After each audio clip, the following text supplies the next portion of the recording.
On assiste depuis plusieurs années à la détérioration de la qualité de l'information au profit du fast-food et de l'info-buzz, bien sucré et bien salé, qui joue avec les glandes et les émotions pour attirer l'attention et les profits.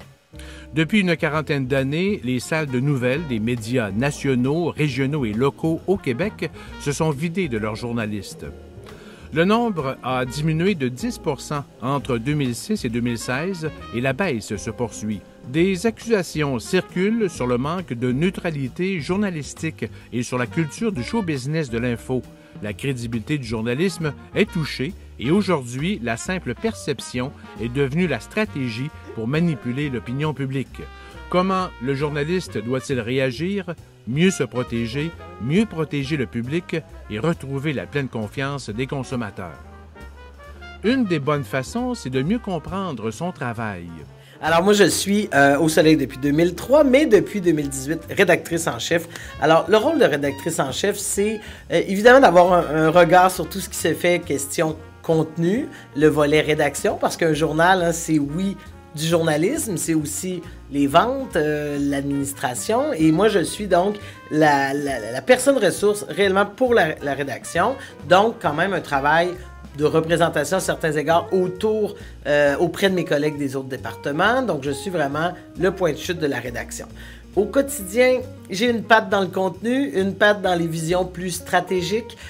Donc, il y a un côté, il y a des gens qui travaillent évidemment avec moi. J'ai un directeur de l'information, une coordonnatrice en l'information aussi. Mais il n'y a pas beaucoup, on n'est pas une si grande équipe au Soleil. Donc, il n'y a pas beaucoup de décisions qui se prennent sans que j'ai la chance d'être impliqué, même dans des décisions plus quotidiennes. Du lendemain, pour les journalistes des quotidiens de l'époque des années 70-80, aujourd'hui, la publication se passe là, en ce moment, en direct. C'est assez serré. Je te dirais qu'une journée au Parlement, quand les élus siègent, là, c'est assez éreintant parce qu'il y a de la production constamment. On est dans un cycle de nouvelles en continu. Donc, il peut y avoir des demandes à RDI. Il y a les radiojournaux du matin. Il y a le téléjournal de midi, le radiojournal de midi. Il y a les bulletins de nouvelles régionaux partout au Québec en après-midi, à la radio aussi, donc il faut laisser du contenu. Ensuite de ça, il y a le téléjournal avec Patrice Roy à 17h. Il y a les téléjournaux régionaux à 18h. Des fois, il peut y avoir des demandes à 24h60 avec Anne-Marie Dussault. Des fois, il y a des demandes pour le téléjournal 21h, 22h. Ça arrive qu'on préenregistre parce qu'on ne fait pas toujours des journées de travail de 12-13 heures, quoi que ça arrive. Mais si je devais résumer, les échéances sont constantes parce qu'à Radio-Canada, la particularité, c'est qu'on a 3 plateformes à alimenter en continu toute la journée. Alors, les heures de tombée ou les échéances pour les reportages, là, c'est à peu près à toutes les heures ou en tout cas à chaque demi-journée. Malgré les bonnes pratiques et la rigueur du journaliste professionnel, la crédibilité du métier est touchée. Plus sérieusement, depuis l'arrivée du mode numérique, des réseaux sociaux et de l'intelligence artificielle.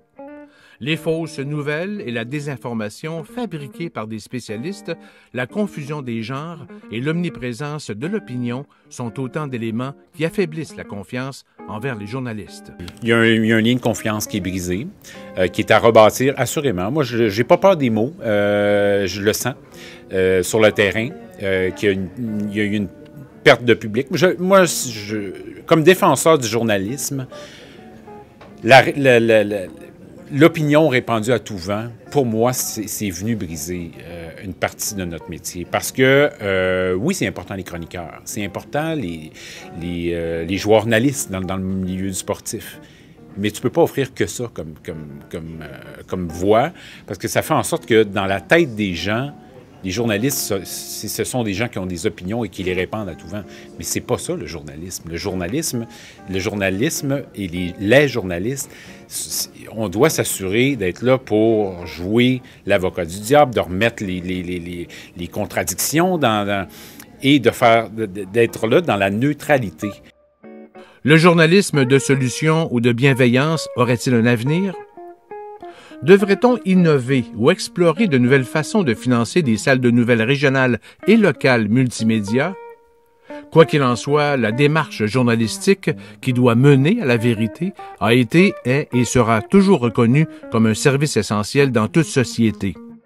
C'est de continuer à se distinguer, d'accepter d'évoluer dans le milieu dans lequel on est. J'évoquais la rapidité, mais aussi de se questionner qu'est-ce qu'on ajoute, nous, comme médias?